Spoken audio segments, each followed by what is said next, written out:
there's lots and lots of benefits of any type of practice education model, as we know, but I think there are some unique benefits, and some of it I think has come from us thinking about the way that it's best to learn in a contemporary way and through active involvement in practicing skills that you need for a professional. So I think one of the big things about a collaborative placement is that you're very early required to carry out aspects of the occupational therapy process that contribute to a mastery much earlier in the placement. And part of that is difficult, and I can attest to this in terms of giving over control of your work to students. I've found in my experience and in the placements that I supported that the students meet the expectation, and giving them the opportunity to practice gives them confidence and gives them skills. And what's best about that is that they often do that together, and so that they can receive feedback from a peer and they can reflect on their practice together without a huge amount of involvement, particularly later on, from the practice educator. And what a wonderful way to have those students learn through the peer aspect of a collaborative placement. So the combination of this active learning of doing occupational therapy practice much earlier than may be the case in other models, but then also having the opportunity to learn vicariously through the observation of the peer, I think is a really powerful experience for students.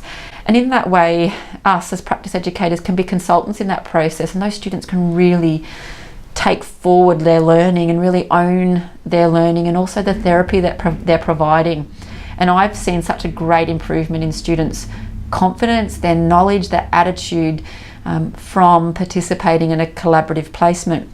And certainly that requires certain factors of the student, the practice educator and the organisation, but generally I think we see that them having a role as an occupational therapist, albeit as a student, gives them the skills that they need and then helps them in providing therapy much quicker. I think so. That's a key benefit, I think, to this model. Another benefit, I believe, of the model is that whilst we can argue, I think in the first week or two, there's certainly an increase in the workload. No one would deny that. Having two students has an impact on the work that needs to be done by the practice educator.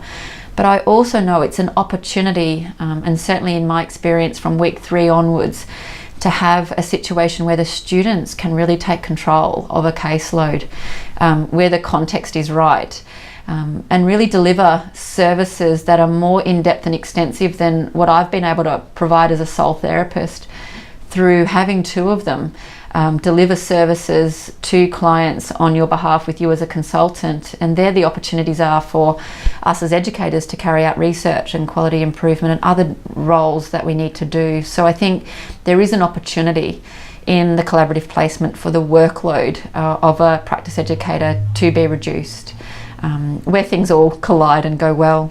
So I think there's lots of benefits, and some of them are student related, obviously, and we want them to be, but I think some of them are significant for practice educators and also organisations because of what students contribute and what we need to do to change our practice when we have two students instead of one, or other models that are available.